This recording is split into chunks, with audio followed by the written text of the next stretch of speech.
I called on your name, Yahweh, from the depths of the pit. You hear my plea. Do not ignore my cry for relief. You come near when I call on you. You say, do not be afraid.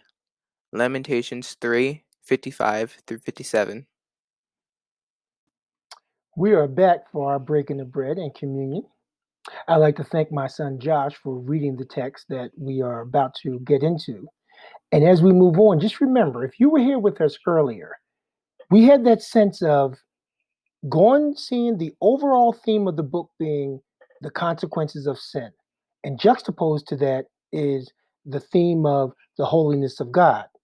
Because here's the reality: if you understood, if you appreciated, if you had a healthy fear for the holiness of God, then you wouldn't have to deal with the consequences of sin because you wouldn't be sinning.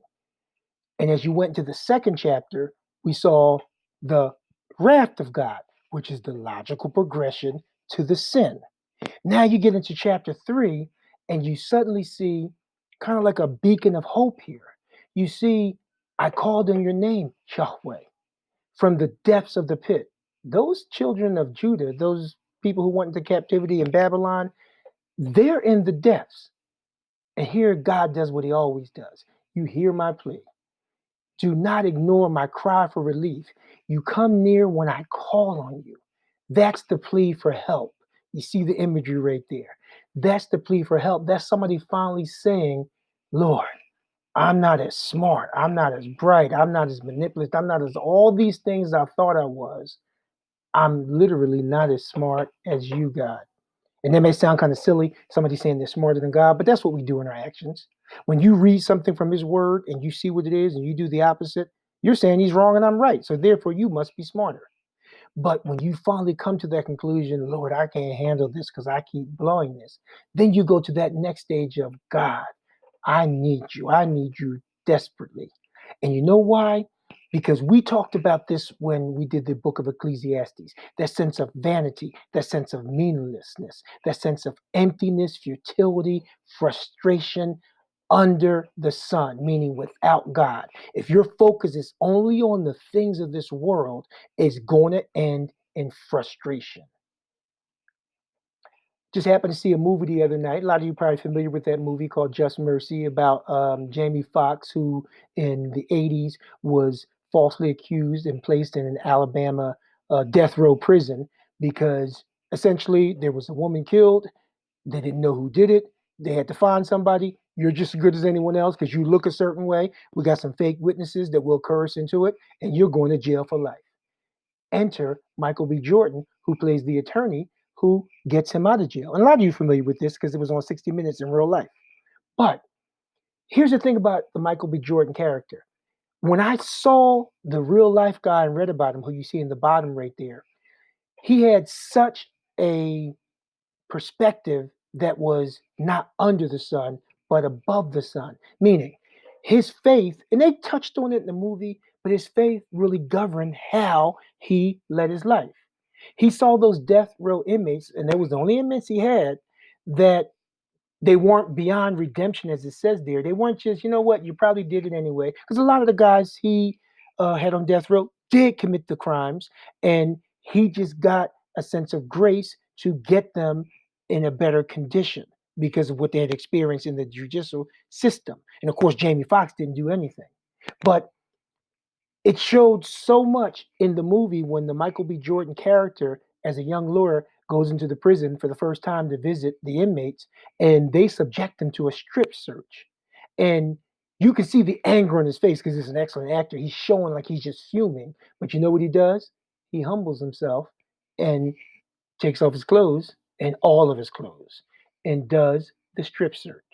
And that's what happened to that guy in real life because that guy knew if I blow it now and just get all enraged and deal with this knucklehead prison guard right now and start saying stuff, I will never get to fulfill my purpose to release those guys. He could see a bigger perspective on things. If you're wondering what that movie and everything has to do with what we're talking about now with breaking of bread and everything, see, if you have this sense of needing God, if you have this sense of coming to a point where you're saying, Lord, I am just confused. I am just saddened. I am just hopeless. God has a remedy for that. He will change your perspective because here's the reality.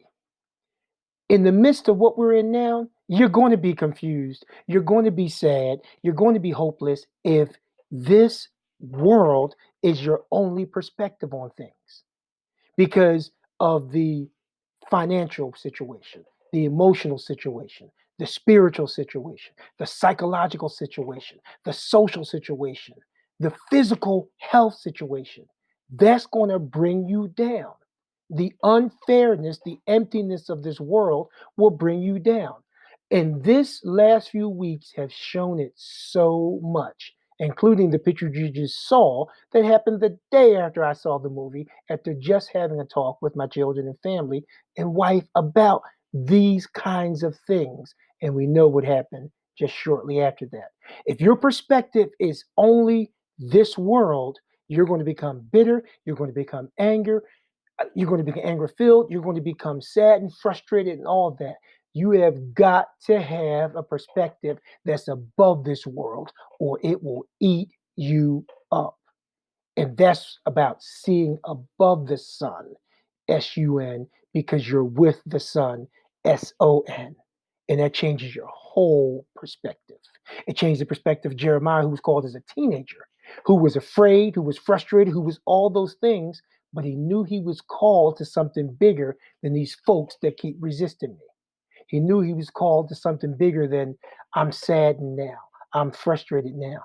And he just continued on. And that's why we're talking about him today.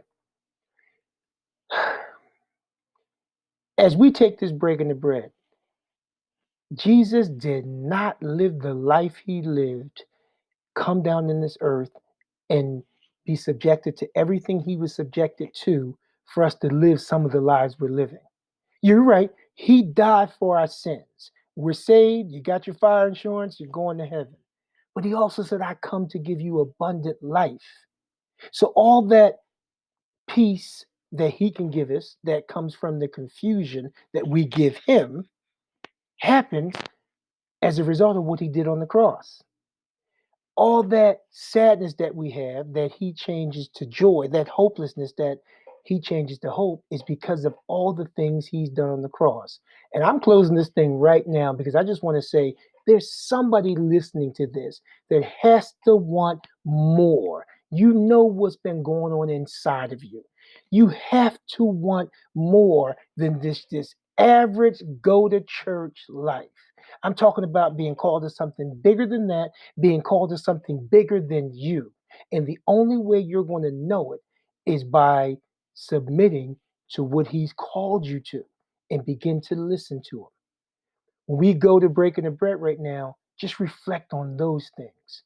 Let a man examine himself. Let somebody examine himself before they take the elements. Means if it's something that is not of him, and I'm talking about even the confusion, even the depression, even the guilt, all that stuff, give it to him right there. Ask for his forgiveness, know you're forgiven, and take that as you reflect on what he died for on the cross for you.